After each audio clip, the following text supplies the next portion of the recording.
नमस्कार मित्रो, नमस्कार. I am back. मी पुन्हा आलो आहे. आज तब्बल एक आठवड्याच्या विरामानंतर पुन्हा एकदा तुमच्या भेटीला आलो आहे. मागच्या आठवड्यात आपल्या नाशिकच्या पाड्यावर हनुमान जयंतीचा मोठा उत्सव साजरा झाला. त्या उत्सवाच्या तयारीला आम्ही काही सदस्य एक दिवस आधीच पाड्यावर जाऊन पोहोचलो होतो.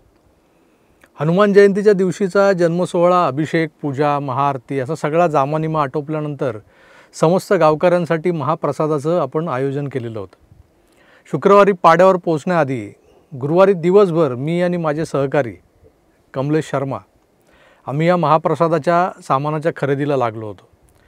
5 दिवस आधीच ठरवलेले महाप्रसाद भोजन बनवणारे महाराज स्वयंपाकी ऐनवेळी गायब झाले आणि त्यामुळं हा जवळपास 300 माणसांचा स्वयंपाक बनवणार कोण आणि हे जे शिवधनुष्य आहे ते उचलायचं कोणी असा प्रश्न पडलेला असताना आपले कमलेशभाई यांनी ते शिवधनुष्य उचललं आणि त्यांना गावकऱ्यांनी आणि मुंबईहून माझ्यासोबत आलेल्या काही मित्रपरिवारातल्या सहकाऱ्यांनी सहकार्य केलं.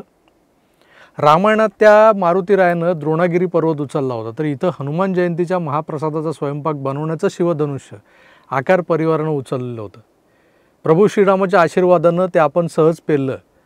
बासमती तांदळाचा सुवासिक भात, फोडणीचं वरण, वांग्या बटाट्याची भाजी, लोणचं, पापड, कोशिंबीर आणि बुंदी असा हा महाप्रसाद समस्त आकार परिवाराच्या वतीनं आपण आपल्या वनवासी बांधवांसाठी आयोजित केला होता.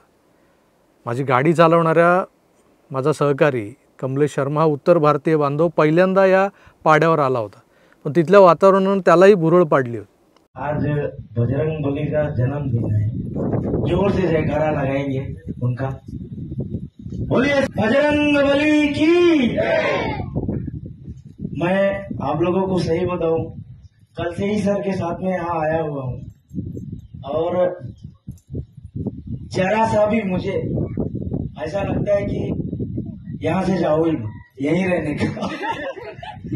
बहुत अच्छा लग रहा है, एकदम गांव के जैसा. हमारा भी गांव ऐसा है, तो मैं सर का बहुत आभारी हूँ जो ऐसी जगह पे लेके आए. आप लोगों का दर्शन हुआ, भगवान का दर्शन हुआ, इसके लिए मैं सर को बहुत धन्यवाद देता हूँ. आप लोगों को भी बहुत धन्यवाद देता हूँ. धन्यवाद. व्यावसायिक लाभापोटी काही स्वयंपाक्यांनी, ज्यांना आपण महाराज म्हणतो, आपल्याला ऐनवेळी टांग दिली. दुसरीकडे जास्त मोबदला मिळाला म्हणून आपले फोनही उचलणं टाळलं त्यांनी आणि मारुतीरायाच्या जन्मोत्सवाच्या आपल्या सेवेत विघ्न आणण्याचा प्रयत्न केला. गाव जेवणासाठी हजारो रुपयांचं डाळ, तांदूळ, मीठ, मसाले हे जे काय वाण सामान लागतं, कांदे, बटाटे, टोमॅटो, हे खरेदी करून बसलेलं मी या माझ्यासारख्याला या प्रकारामुळं लागलीच टेन्शन आलं होतं की कसं साजरा होणार हा सण.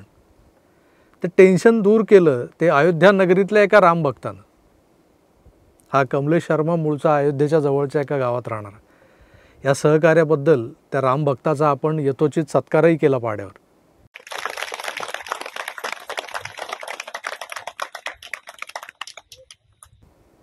मित्रो, हिंदुत्व, हिंदू धर्म या धर्मातल्या चालीरीती आणि प्रथा अबाधित राखण्यासाठी आपण या दुर्गम पाड्यावरही दसरा, दिवाळी, हनुमान जयंती यासारखे सण साजरे करत असतो.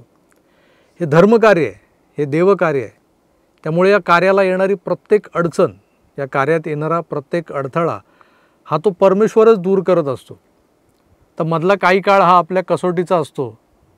जे टेन्शन येतं ते आपली परीक्षा घेणारा काळ असतो खरा तर, पण त्यातूनही मार्ग निघतो. काढणारा तोच आहे वर बसलेला. या सगळ्या दबडग्यानंतर मागचे काही दिवस मी स्वतः काही तांत्रिक अडचणींनी घेरला गेला होतो.